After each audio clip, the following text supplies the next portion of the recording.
not a choice, so you don't have a choice, you have to cover. But if you don't cover and you are practicing good Muslim, that does not mean you'll go to hell. But you have to cover. Why? Okay, good question. Have you read a book called Beauty Sick? No. Okay, I want you to buy this book. If it's possible, Beauty Sick. Beauty Sick? Yeah. It's by a non-Muslim. Okay. It's a very good book. Yeah. Now, this book is very interesting because we have this false notion that when a woman takes her hijab off, she chose to take it off. I believe this is the biggest false fallacy ever. Okay. You know why? Because I'm asking you a question. Did you choose to take your hijab off? I never had a hijab. Okay, you never wore it? Never. Okay. Are you telling me that as a woman, you choose not to wear the hijab? Yes. I say no. And I'll prove it. Let me tell you how. Are you telling me that the beauty industry, the females around you, the society that you live in have no effect on you and the way you are perceived? And that has no element on you that you may feel, because the book that I referred to called Beauty Sick tells you about women who are beauty sick. Their sickness is beauty. Okay. Which is what? When someone comes to me and says, I choose to wear the hijab, I'm like, please don't lie. You wear the hijab because Allah told you to. And now somebody comes and says, well, that's Islam is oppressive. And I say, well, no, hold on a second.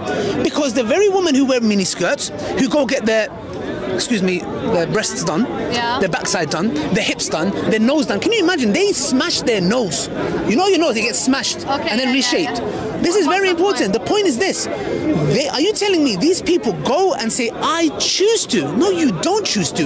You do it because the beauty industry, the standards that the society have put a bar on, you are trying to reach those at the cost that you can even lose your life. There was a Mexican Brazilian woman who died because she got implants on her backside. She died. So then your argument is actually null and void, because the same way that a woman will choose or has no choice to wear hijab, but also does these things to herself, and it's like, oh, that's not her choice. Yes. Then where do you meet in the middle?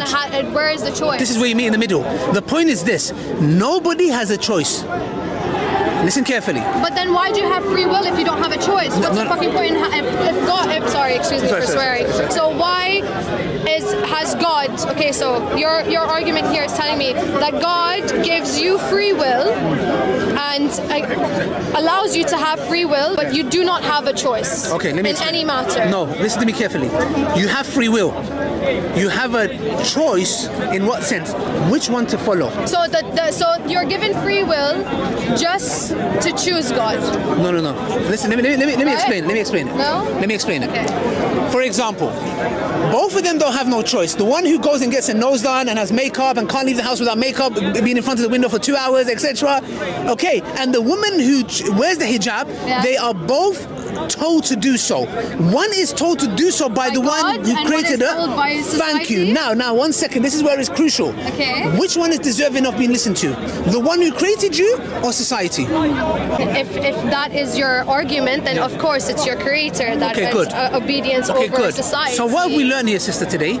Both individuals have no choice. They are both told to do something. Okay. One is from the creator. Yeah. One is from the creation. Okay.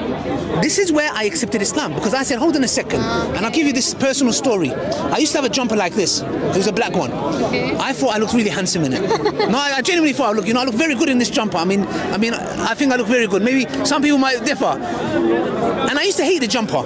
It used to make me itch. When I used to be in the club, I used to itch, but I just hated it. But I was like, no, I look good. Yeah? I said to myself, you know what? I'm the biggest slave. This is my master. This jumper is my master. It's like girls who walk into clubs with this much heels and they have to take you off in winter and it's freezing cold. Have you ever stood on pavement? Bruv, when I look at them, I feel the pain. I feel the pain. And the thing is, I'm like, that is your slave.